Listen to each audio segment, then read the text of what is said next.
Სამწუხაროდ ჩავუტონებულ ბატონებო, მე მინდოდა რომ ეს კვირა დაგვეთმო იმისთვის რა, რაღაცა იმებს ვფიქრობდი რომ მეთქე რაღაცნაირად კვირები ხوار დავყო მეთქე და რაღაც სასაუბრო თემები ხوار წინასწარ მოვიფიქრო თქო და ეგეთი რაღაც მოვიფიქრე ახლა რომ დღეს ხორშაბათი არის და აი 7 მომაკვდინებელი ცოდვის შესახებ ვისაუბრებთ ამ კვირაში რა და დღეს დავიწყოთ სიამაყით, რომელიც ეგრეთ წოდებული უბრის ბერძნულად, ბერძნულ ენაში ეგრე მოიხსენიებოდა სიამაყე რა. აპარტავნება სიამაყე, ყველაფერი ჯდება რა, ამ ყველაფერში და ძალიან ცუდი ცოდვა არის. იქიდან გამომდინარე, რომ ლუციფერი ზუსტად იმის გამო გახდა დევილი და ეშმაკი და სატანა, რომ სიამაყემ აიტაცა, ანუ როდესაც ადამიანებს არ უყურებდა თავის თანასწორ არსებებად და იმათზე მზრუნველ არსებად არ აღიქონდა თავის თავს, მაგის გამო სიამაყემ აიტანა და გახდა ეშმაკი და ადამიანების წინააღმდეგ დაიწყო, იმიტომ რომ თავი მასზე დიდი ეგონა. ანუ ზოგადად ვიღაცას როცა ერთ ადამიანს მეორე ადამიანზე დიდი გონია თავი და უფრო რაღაცნაირად უყურებს, ხო, ზებიდან როცა უყურებს, მაგ შემთხვევაში ძალიან ხშირად ხდება ხოლმე ეგეთი ამბები, რომ ამ სიამაყეს ისე ავყავართ ხოლმე, რომ თავზე იჯვამენ ადამიანები რა, ანუ მართლა რა, ანუ ეს ცოტა გასაგებ ენაზე რო ვისაუბროთ, მაგის გამო ვლაპარაკობ ეს თორე, ანუ ისე გასაგებია ხო, რაზეც ვსაუბრობ. ხო და სიამაყის ცოდვა არის ერთ-ერთი ყველაზე ანუ ყოველთვის რა არის რაღაცა ბიბლიურად დალაგებული მეებში, სადაც უნდა ნახოთ, ყოველთვის პირველ მეორე ადგილზე არის ხოლმე ამ ცოდვებში გაწესებული რა, ანუ ნებასთან და სხვა დანარჩენებთან რა. დანარჩენებზე ხვალდაზე გვისაუბროთ. და მასეგ ისმერე, ხო და სიამაყეზე რაც ამინდოდა მეთქვა რა, ანუ ზოგადად ადამიანებს სიამაყე არის სირცხვილის საპირისპირო ცოდვა. ანუ რო გითხრათ რომ სირცხვილი ძალიან კარგი არის, მაგას მოგატყუებთ რა, ანუ რელიგიურადაც რო შევხედოთ, შეიძლება სირცხვილიც არ იყოს დადებითი თვისება რა, ანუ არც უნდა გრცხვენოდეს და არც უნდა იმას შევოდე წესით. ადამიანი როცა ხარ, მე ეგრე ვფიქრობ, რომ ანუ არც სიამაყის განცდა უნდა გაგაჩნდეს სიამაყეს რა. ანუ ვიღაცა ერთი ადამიანი მეორე ადამიანით რომ ამაყობს, ეგ არ არის რა, ცოდვა, ანუ აქ სიამაყეს და ამპარტავნებაზე. მოდი ამპარტავნებას დაუძახებ, იმიტომ რომ სიამაყე შეიძლება ცოცხლანაირად გაიგოთ. ამპარტავნება არის აი რაღაცა არარეალური. ანუ სულ რეალური იყოს თქვენი ამპარტავნება და ვიღაცა ადამიანს რაღაცას ჯობნიდეთ, ხო? არ არის აუცილებელი რომ ამპარტავანი იყოს და თავმდაბლობაში უფრო გაივლით რა. ანუ თავმდაბლობა ნამდვილად დადებითი თვისება არის რა. აი მაგიტომ ამით და რომ სიამაყეს სირცხვილთან მოკავშირებდი, მაგიტომ გამექცა ცოტა რა. შედარებით. სიამაყით ბევრი ადამიანი დაღუპულა რა, ანუ თუნდაც აი ფეხბურთელები რო ავიღოთ რა, ანუ ისე მარტივად ვცდილობ რომ აგიხსნათ რა, ადამიანები ვისაც თავისი სიყვარულის იქით არაფერი აღარ აინტერესებდათ რაღაც ეტაპზე და მაგის გამო ძალიან დაიკარგნენ და თავისი უნარები, ნიჭები ვერ გამოიყენეს და შესაბამისად გაქრნენ. შესაბამისად ამპარტავნება რო გითხრათ რომ გამოგადგებათ თქო ცხოვრებაში და მოგატყუებთ რა, ანუ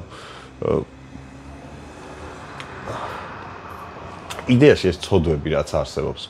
ეგ ცოდვები რო დავიცვა, რო არ ჩავიდინოთ ეგ ცოდვები, მაგ შემთხვევაში მგონია რომ რეალურ ცხოვრებაში უკეთესად ვიცხოვრებთ რა, ანუ იმიტომ რომ ბევრად უფრო ჯანსაღი ტვინით ვიქნებით ეს ერთი. ანუ შეიძლება ვიღაცები იყვნენ ათეისტები რა, ანუ მე მესმის ადამიანების, ვისაც არ სწავთ, მაგრამ არაფრის არ სწავთ. ხო გასაგებია რა. ყველა ადამიანის აზრი მისაღებია, მე ხა იმ ადამიანს ვერ დავუწყებ მტკიცებას, რომ რატომ უნდა სჯეროდეს ან არ სჯეროდეს ვინმესი ან რამესი და შესაბამისად ყველა ადამიანს თავისუფალი ნება აქვს, რაც უნდა ის გააკეთოს, ისქნას, მაგრამ ეს 10 მცნება რაც არის ჩამოწერილი, დავუშვათ რა, აი 10 მცნება რაც არის ჩამოწერილი, 10-ვე მცნებიდან 10-ვე მცნება რო გავითვალისწინოთ, ცუდად ვერ ვიცხოვრებთ. ანუ არაფერს ცუდს არ გასწავლის ეგ ცოდვები რა, ეგ ცოდვები კი არა. ეგ 10 მცნება, არაფერს ცუდს არ გასწავლის, ანუ ყოველთვის რაღაცა ისეც გაკეთებინებს, რაც წესით კარგია შენთვის. ანუ ვიღაცას თუ არ მოკლავ, კარგია. ხო, არსებობს რაღაც ბევრი რაღაცა, აი შოური ბოღმა ეგენი მაგებზეც ვილაპარაკებთ, მაგრამ ნუ დღეს რადგან ამით დავიწყეთ, პროსტა იმას ვიძახი რა, ანუ აქვია, შესამზადებელი კურსი იყოს რა, ანუ ეს დღევანდელი სიამაყე. ამ პარტავნებას ისევ სიამაყეზე ვილაპარაკობ და იგი გამირბის რა. მაგრამ ჩემთვის თითქმის იდენტური არის რა სიამაყე და ამ პარტავნება რა. როდესაც საკუთარი თავით ამაყობ, ცოტა დიდხანს თუ იამაყებ, ეგრევე ამ პარტავანი ხდები და არაფერი დიდი სხვაობა არ არის რა მაგორ იმას შორის. უბრალოდ შეიძლება რომ სიამაყე რაღაც დადებით კონტექსტშიც არსებობდეს რა, მე მაგას გულისხმობ უბრალოდ. ხო და ამ პარტავნებების გამო ძალიან ბევრი ადამიანი ბევრ რაღაცას კარგავს, მათ შორის ადამიანებსაც კარგავენ ძალიან ხშირად რა.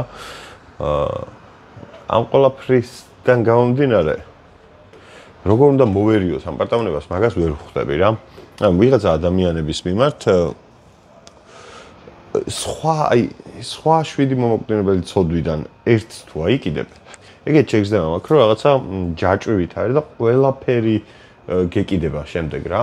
გინდა არ გინდა, შენზე აღარ არის უკვე დამოკიდებული, სხვა ემოციებიც გიჩნდება. აი მაგალითად შური გიჩნდება რა. შენ რომ ამ პარტავანი ხარ, აი დაუშვათ ამ პარტავანი ადამიანი ვარ და ვიღაცა ჩემზე მაგარი არის, ხო, ჩემ საქმეში.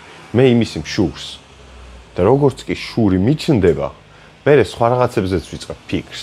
ანუ დაუშვათ რომ მე თუ შური მაქვს ვიღაცა ადამიანის და ვხედავ რომ ის ადამიანი დაუშვათ ვიღაც ლამაზ გოგოსთან არის, ვისიც მე არასდროს არ შემშურდება, არავისი არ შემშურდება, იმიტომ რომ ყველაზე ლამაზ გოგო ჩემს გვერდით არის. არა მარტო ლამაზი, ჭკვიანიც და ყველაფერი მოკლედ. და აი მე მშურს რომ დაუშვათ ვიღაცა ადამიანს ლამაზი გოგო ყავს. მან ნებაც ჩნდება ჩემში ავტომატურად რა და მე უკვე დანარჩენ ყველაფერში, ანუ ერთი კონკრეტული მომოკვდინებელი ცოდვა მაინც თუ აიკიდე, მე 7-ვეს იკიდებ. და ეგ არის ყველაზე დიდი პრობლემა. მე თუ მკითხავთ. ანუ ესე ცალკეულად რომ მხოლოდ ერთ კონკრეტულ რაღაცაზე იყოთ მხოლოდ ერთ კონკრეტულ ცოდვას ჩადიოდეთ, ეგეთი რაღაც არ ხდება. ანუ არის გრძელვადიანი რაღაც და ვეროდ უფრო ისაა რა. ხო. ამ პარტავანებით რა დავიწყე არ ვიცი. ალბათ იმის გამო რომ ძალიან ბევრი აპარტავანი ადამიანი არსებობს დედამიწაზე და მაგ ადამიანების ყურების დროს გულისრევის შეგრძნება გუჩნდება ნამდვილ ადამიანებს რა. ანუ ვინც ადამიანება დაუჩვამ თავს და ვიღაცა სხვა ადამიანებიც მოგწონს და დადებითად უყურებთ იმ ადამიანებს. ჩვენ არ გვაქვს რა ეგ ამ პარტავნების მე პირადად მგონია რომ არ მაქვს რა. შეიძლება რაღაცას ლოგიკურადაც სწორადაც აფასებდე, მაგრამ საბოლოო ჯამში ვიღაცა შეიძლება ამ პარტავნული ეგონოს შენ საუბარი და უშუალოდ მაგალითად მე ვფიქრობ რომ საქართველოში ერთ-ერთი საუკეთესო იუმორისტი ვარ, ხო? ანუ ვიღაცას შეიძლება ეგონოს რომ ეს ჩემი ამ პარტავნული დამოკიდებულების ბრალი არის და იმის გამო ვიძახი ამ ყველაფერს რომ მე ამ პარტავანი ვარ და ჩემი თავი მიყვარს. არა, უბრალოდ მე ობიექტურადაც და სუბიექტურადაც ვიცი ადამიანები, ვინც როგორ წერენ, რას წერენ, რას შემდეგ და იუმორის თვალსაზრისით მე მგონია რომ იმ ადამიანებსაც ძალიან კარგი ის აქვთ. უბრალოდ ჩემი რაღაც მხრივ მე მირჩევნია. ანუ მე მირჩევნია. შეიძლება სხვების აზრი ყოველთვის განსხვავებული იყოს, მაგრამ მე თუ მირჩევნია, იმას არ ნიშნავს რომ მე ამ პარტავანი ვარ რა. მაგრამ შეიძლება ეგრე ჟღერდეს ვიღაცებისთვის და ძალიან მინდა რომ clear ვიყოთ რომ არავის მიმართ მსგავსი არაფერი არ გამაჩნია. ამ პარტავნული დამოკიდებულების გამო რომ ვინმე არ მიყვარდეს, ეგ არის სისულელი და სიგიჟე. ან ამის რო ვერ ვხედავდე რა. ხო. ამ პარტავნებაზე ცოტა გამეჭრა მე მგონი ის ძირითადი ის რაც მინდოდა ლაპარაკი. მაგრამ ეგ არ არის პრობლემა რა, მაინც როგორც ყოველთვის მე ყოველთვის ეგრე მემართება თქვენ ყველაზე კარგად იცით ეს ყველაფერი. ხო და მაინც ვეცადოთ რომ აი არ ვიცი როგორ უნდა ვეცადოთ რომ ამ პარტავნები არ ვიყოთ. ალბათ სხვა ადამიანების შრომა უნდა დავაფასოთ. როცა სხვა ადამიანის შრომას აფასებ ადამიანი, ხო, უკვე გინდა არ გინდა ამ პარტავანი ვერ იქნება.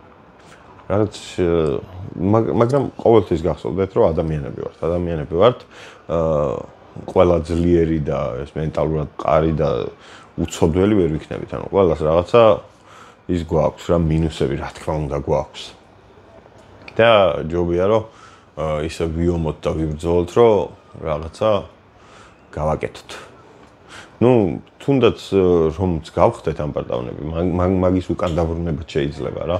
ანუ მე ამ პარტავნება არასდროს არ მაწუხებდა ხოლმე რომ არ მოგატყუოთ, მაგრამ რაღაცები არის რაც მაწუხებდა ამ 7 მომოკვდინებელი ცოდვიდან და იმ დღეებზე როცა ვიქნებით იმელებსაც აუცილებლად გეტყვით რა. არ დაგიმალავთ, მე ხო იცით არაფერს არ ვმალავ რა, რასაც ვაკეთებ და რაც არ ვაკეთებ, არასწორად ვაკეთებ თუ სწორად ვაკეთებ, მე ყველაფერს ხმაღლა ვიძახი და ეგ მგონია ჩემი ყველაზე ერთ-ერთი დიდი პლუსი. ბევრი პლუსები მაქვს თქო რომ გითხრათ მოგეტყუებთ, მაგრამ ჩემი ერთ-ერთი უდიდესი პლუსი არის ის, რომ მე შემიძლია რაღაცა გავაკეთე და ადამიანურად ყოველგვარ შეფუთვის გარეშე ხმაღლა ვილაპარაკო რა გავაკეთე და რატო გავაკეთე და როგორ გავაკეთე. თუნდაც შეცდომა იყოს რა, იმ შეცდომასაც თავისი ისა აქვს. შეცდომები უნდა გქონდეს ადამიანებს. წინააღმდეგ შემთხვევაში ვერაფერს ვერ ვისწავლით ცხოვრების განმავლობაში. მე ესე მგონი. ასე რომ თუ შეცდომებს უშვებთ და ხვდებით რომ შეიძლება შეცდომა იყოს, შეგიძლიათ მომწეროთ და მელაპარაკოთ და ვისაუბროთ იმ ყველაფერზე. თუნდაც აი ამ პატავანი რო იყოთ, რა ვიცი 1-25 წუთი მაინც რო გავისაუბროთ ერთი-ერთზე მე და თქვენ, ხო, შეიძლება რაღაცა უკეთესობისკენ შეიცვალოს თქვენ ცხოვრებაში. შეიძლება უარესობისკენ შეიცვალოს, მაგრამ თუ არ ცადე რაღაც გაკეთება. ისე აზრი არ აქვს. უნდა ცადო ყოველთვის. როცა რაღაც შანსი გაქვს, უნდა ცადო.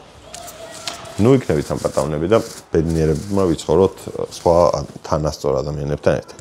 ვიღაცა ამ პატავნები როცა გეყოლებათ გარშემო, უბრალოდ გარიყეთ. ჩემი აზრით ყველაზე მეტად ეგ ურტყავს ადამიანის ეგოს, როდესაც გარიყულად გრძნობს თავს და რო გარიყავთ, მე დაგილაგდებათ და ბედნიერები იქნებით თქვენც და ისიც ისწავლის ჭკუას. ან შეიძლება უფრო მეტი შური და ბოღმა ჩაიდოს გულში, მაგრამ მაგაზე არ უნდა იდარდოთ ჩემი აზრით, იმიტომ რომ ეგ თქვენი პრობლემა ნამდვილად არ იქნება. ნახვამდის შეგიძლიათ არხი გამოიწეროთ თუ აქამდე მომისმენთ, ძალიან გამიხარდებით.